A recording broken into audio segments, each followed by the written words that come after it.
Hey guys, Mr. Marcus here, and as you can see, we're back with the Master League Atlético Madrid style.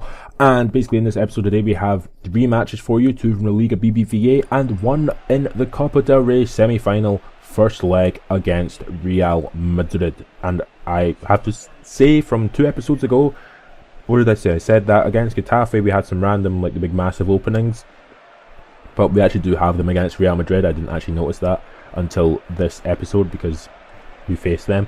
But in today's episode, the first match is against Levante, and the most interesting thing about Levante is they have Harry Kane of all people playing up front for them, the former, well, now he's former Tottenham, current Tottenham in real life superstar.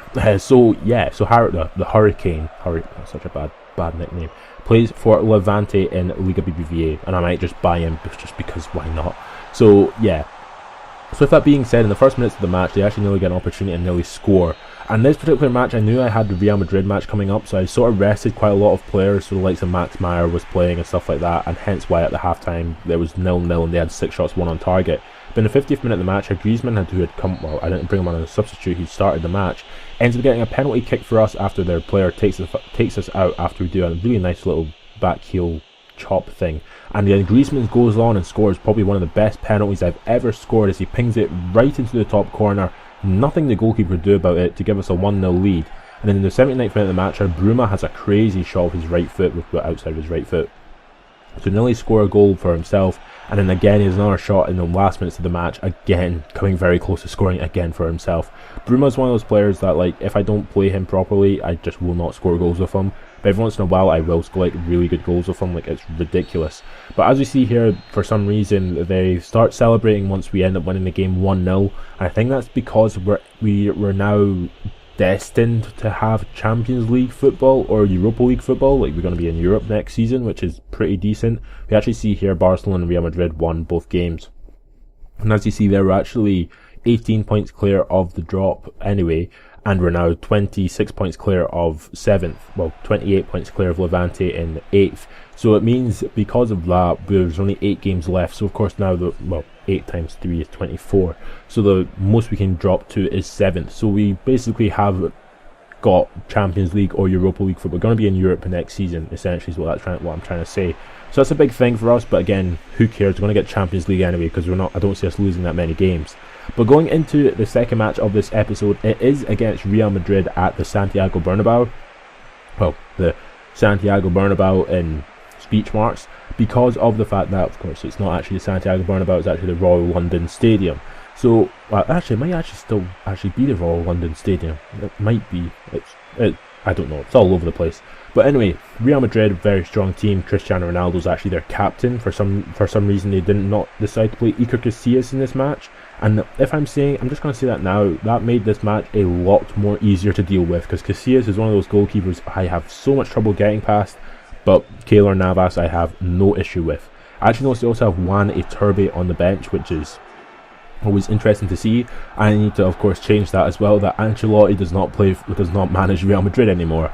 Might have to now change that to Rafael Benitez, but I'll probably do that if I do another season of this rather than do it, well, mid-season. There's no point.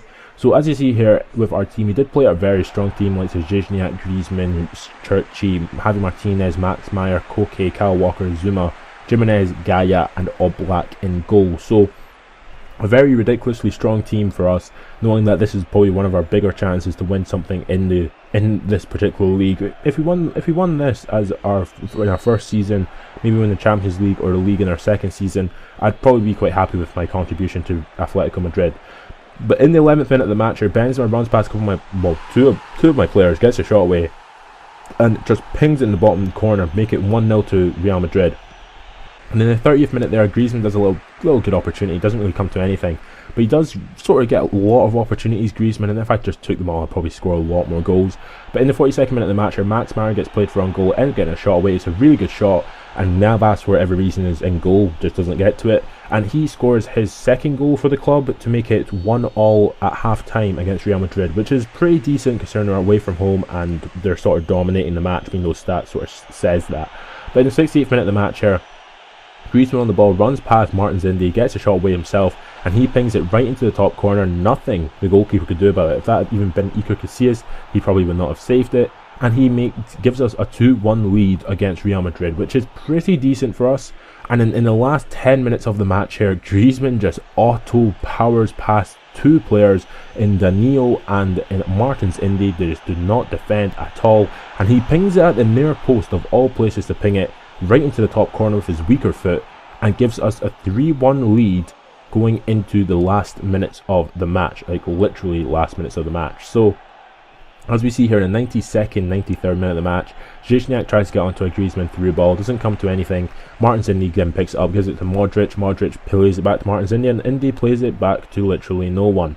And for some reason they've taken off Cristiano Ronaldo and brought on Juan Iturbe and played him where James Rodriguez was playing. So I don't know what is going on at Real Madrid. So with that being said, we won 3-1 in the first leg against Real Madrid in the Copa del Rey semi-final, which is pretty good considering that, you know, that's what we want to do. So if we win against them again or draw against them in the second leg, we'll be going up either against Barcelona or Valencia in the final, which we will be able to see in a moment. But as you see there from the stats, didn't really do much in the second half. We did sort of quite a lot in the second half, most likely Barcelona, considering they won the first leg 3-0.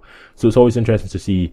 That also depends. We could maybe Valencia have a crazy game and win 4-0. I don't know. So yeah, going into the last match of this episode, it is against Villarreal. But like I've said before, having those hangovers after winning matches isn't particularly good, especially against teams where I probably should be beating them, but I always, for every reason, just be like, I cannot play properly after either a Copa del Rey match or a Champions League match. I'm just horrendous. It doesn't make any sense for me personally. Like, it happens in real life because they're more tired and they have to travel and all that sort of stuff. But for me, I just panic under like the lack of pressure. It's ridiculous. It's a bit weird, but it's ridiculous. So going into this game against Villarreal, going to say Valencia, we basically knew that they had a couple of good players in the likes of Giovanni Dos Santos and Angel and Josic. But basically, in the first minutes of the match, they actually score a goal with Jokic and basically gives them a 1-0 lead in the first 15 minutes, which was a bit ridiculous. But then it was like, well, it was sort of expected considering that I'm just not doing well at all. And in the 21st minute of the match here, Giovanni Dos Santos tests All Black with like a ridiculously good challenge, a ridiculously good shot. And in the 29th minute of the match here, Bruno gets a strike away. Look at that for poor striking, as Villarreal lead 1-0 at half time at the El Madrigal. And I mean, if you look at the sort of stats, they were dominating possession, dominating the sort of game in general. And going into the last minutes of the match, they literally nothing much happened in the second half. And Villarreal end up winning the game 1-0, which is, I'm a bit disappointed, but they sort of deserved it. I mean, look at the stats, they sort of deserved it. And Soriano, of all people, was man of the match. So with that being said, Barcelona and Real Madrid both won their games, and we're still 11 points behind Barcelona. Great. So if you have enjoyed this video, subscribe to my channel for more, and catch you later.